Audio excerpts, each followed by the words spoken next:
श्री सत्यनारायण भगवान की कथा। प्रथम अध्याय। एक समय नैमिषारण्य तीर्थ में सौनक आदि 88,000 ऋषियों ने श्री सूत जी से पूछा, हे प्रभु, इस कलयुग में वेद विद्या रहित मनुष्यों को प्रभु भक्ति किस प्रकार मिलेगी तथा उनका उद्धार कैसे होगा। हे मुनि श्रेष्ठ, कोई ऐसा तप बताइए जिसमें थोड़े समय में पुण्य प्राप्त हुए और मनवांछित फल मिले। वह कथा सुनने की हमारी इच्छा है।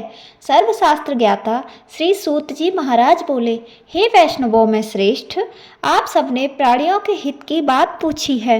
अब मैं उस श्रेष्ठ व्रत को आप लोगों से कहूँगा जिस व्रत को नारद जी ने लक्ष्मी नारायण जी से पूछा था और श्री लक्ष्मीपति ने मुनि श्रेष्ठ नारद जी से कहा था।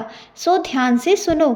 एक समय योगीराज नारद जी दूसरों के हित की इच्छा से अनेक लोकों में भ्रमण करते हुए मृत्युलोक में आ पहुँचे। यहाँ अनेक योनियों में जन्मे हुए प्रायः सभी मनुष्यों को अपने कर्मों द्वारा अनेकों दुखों से पीड़ित देखकर सोचने लगे कि किस यत्न के करने से निश्चय ही मानवों के दुखों का नाश हो सकेगा। ऐसा मन में सोचकर वे विष्णु लोक को गए। वहाँ श्वेत वर्ण और 4 भुजाओं वाले देवों के देव नारायण का, जिनके हाथों में शंख, चक्र, गदा और पद्म थे तथा बरमाला पहने हुए थे, उन्हें देखकर वे स्तुति करने लगे। हे भगवान, आप अत्यंत शक्ति से संपन्न हैं। मन तथा वाणी भी आपको नहीं पा सकती। आपका आदि मध्य और अंत नहीं है। आप निर्गुण स्वरूप सृष्टि के कारण तथा भक्तों के दुखों को नष्ट करने वाले हो। आपको मेरा नमस्कार है। नारद जी से इस प्रकार की स्तुति सुनकर भगवान विष्णु बोले, हे मुनि श्रेष्ठ, आपके मन में क्या है? आपका किस काम के लिए आगमन हुआ है? निसंकोच कहिए। तब नारद मुनि बोले, मृत्युलोक में सब मनुष्य जो अनेक योनियों में पैदा हुए हैं, अपने अपने कर्मों के द्वारा अनेक प्रकार के दुखों से दुखी हो रहे हैं। हे नाथ, मुझ पर दया रखते हो तो बतलाइए कि उन मनुष्यों के सब दुख थोड़े ही प्रयत्न से कैसे दूर हो सकते हैं। भगवान श्री हरि बोले, हे नारद, मनुष्यों की भलाई के लिए तुमने बहुत अच्छी बात पूछी है। जिस काम को करने से मनुष्य मोह से छूट जाता है, वह मैं तुमसे कहता हूँ, ध्यान से सुनो। पुण्य को देने वाला स्वर्ग तथा मृत्युलोक दोनों में दुर्लभ एक उत्तम व्रत है। आज मैं प्रेमवश होकर तुमसे कहता हूँ। श्री सत्यनारायण भगवान का यह व्रत अच्छी तरह विधि पूर्वक करने से मनुष्य तुरंत ही यहाँ सुख भोग कर मृत्यु के बाद मोक्ष को प्राप्त होता है।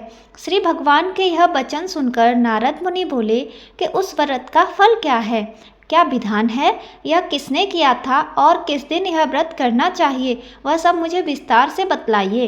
भगवान श्री हरि बोले, दुख शोक आदि को दूर करने वाला, धन धान्य को बढ़ाने वाला, सौभाग्य तथा संतान को देने वाला यह व्रत सब स्थान पर विजयी वाला है।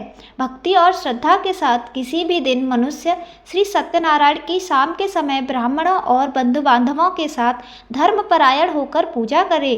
भक्ति भाव से नैवेद्य, केले का फल, घी, दूध और गेहूं का चूर्ण सवाया लेवे।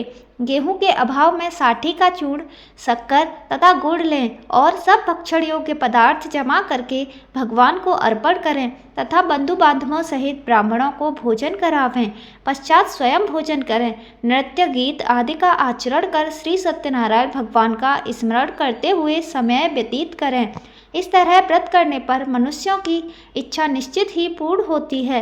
विशेषकर कलिकाल में मृत्युलोक में यही मोक्ष का सरल उपाय है। इति श्री सत्यनारायण व्रत कथा का प्रथम अध्याय संपूर्ण। श्रीमन्नारायण नारायण हरि हरि, भजमन्नारायण नारायण हरि हरि। श्री सत्यनारायण भगवान की जय।